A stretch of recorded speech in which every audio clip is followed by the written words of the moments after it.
ጥቅምት 27 ቀን በዚህ ዕለት የአምላካችን የመድኃኒታችን የስቅለቱ መታሰቢያ ነው። መድኃኒታችን ለስም አጠራሩ ክብር ይግባውና በቸርነቱ ስለሁላችን ድነት ሲል ራሱን ወዶ ፈቅዶ ለሞት አሳልፎ በመስጠት ፍጹም ፍቅርን አሳይቶናል። በቅዱስ ወንጌሉ መድኃኒታችን ከዚህ የሚበልጥ ፍቅር የለም ብሎ ተናግሯል። እውነት ነው። ራስን ነፍስን ስለ ጠላት ነፍስ አሳልፎ ከመስጠት በላይ ምን ድንቅ ነገርና ምን ድንቅ ፍቅር አለ። ቸር አምላካችን የአስቆሮቱ ይሁዳ ሊያስይዘው የሊቀ ካህናቱን አገልጋዮች እየመራ መጣቸው። እነሱንም ማንን ትፈልጋላችሁ ሲላቸው የናዝሬቱ ኢየሱስን አሉት። እኔ ነኝ ቢላቸው የቸሩ አምላክን ድምፅ ሰምቶ አይደለም መቆም በሕይወት መጽናት የሚቻለው የለምና ወደ ኋላ ተስፈንጥረው ወደቁ። በኋላ ግን እኔ ነኝ ብሎ በፈቃዱ ይሁዳ ስሙ አሳልፎ ሰጠው። ከያዙት በኋላ እያዳፉና እየጎተቱ በሰንሰለት አስረው ወደ ቀያፋና ሐና ግቢ ወሰዱት። እስከ 3 ሰዓትም አላሳረፉትም፣ ሲያሰቃዩት አድረዋል። እንዲህም አድርገው ደግሞ ክብር ይግባውና እያፌዙ ርኩስ ምራቃቸውን ይተፉበትና በዘንግም ደጋግመው ይመቱት ነበር። እየተፈራረቁ ያለምንም ርኅራኄ ቸሩ አምላክ ስጋው እየተቆረጠ እስኪወድቅ ድረስ 6666 ጽኑ ግርፋትን ገርፈውታል። የገረፉበትም ጅራፍ በላዩ ላይ ስጋን እየጎመደ የሚጥል ህመሙ አንጀትን ሰርስሮ የሚገባ በስለት የተያያዘ ነበር። በኋላም አላሳረፉትም። እንዲህም አድርገውት በሊቶስጥራ አደባባይ ያንን እርጥብ መስቀል አሸክመው ወደ ቀራንዮ ወሰዱት። መድኃኒታችን ኢየሱስ ክርስቶስ ግን ይህን ሁሉ ግፍ ሲያደርሱበት አንድም አልተናገረም ነበር። በቀራንዮም በ5 ጽኑ ቅንዋት ሳዶር፣ አላዶር፣ ዳናት፣ አዴራና ሮዳስ በተባሉ ችንካሮች እርቃኑን ሰቀሉት።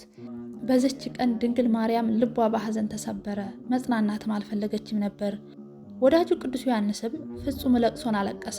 እናቱንም እናት ትሆነው ዘንድ በእግረ መስቀሉ አደራን ተቀበለ። ቅዱሳን አንስት በፍጹም ሐዘንና በዋይታ ዋሉ። በስልጣኑም ቅድስት ነፍሱን ከቅዱስ ስጋው ለየ። 7 ድንቅ የሆኑ ታምራትን አድርጎ አምላክ መሆኑን ገለጠ።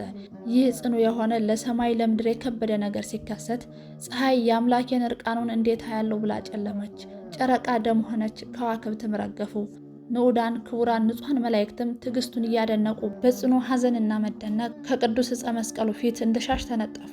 የጌታችን ወዳጆቹ ዮሴፍና ኒቆዲሞስ በድርብ በፍታና በ100 መቄት ሽቶ ገንዘው በሐዲስ መቃብር ሊቀብሩት ቢሉ ጌታችን ያን ጊዜ ዓይኑን ከፍቶ በሰውነቴ መዋቲ ብሆን በመለኮቴ ሕያው ነኝ እንጂ ምን ነው እንደ ሩቅ ብሲ ዝም ብላችሁ ትገንዙኛላችሁ አላቸው።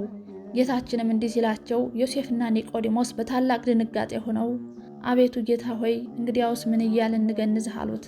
መድኃኒታችንም እንዲህ እያላችሁ ገንዙኝ አላቸው። ቅዱስ እግዚአብሔር ቅዱስ ኃያል ቅዱስ ሕያው ዘይመውት ዘተወልደ ማርያም ቅድስት ድንግል ተሳለኒ እግዚኦ።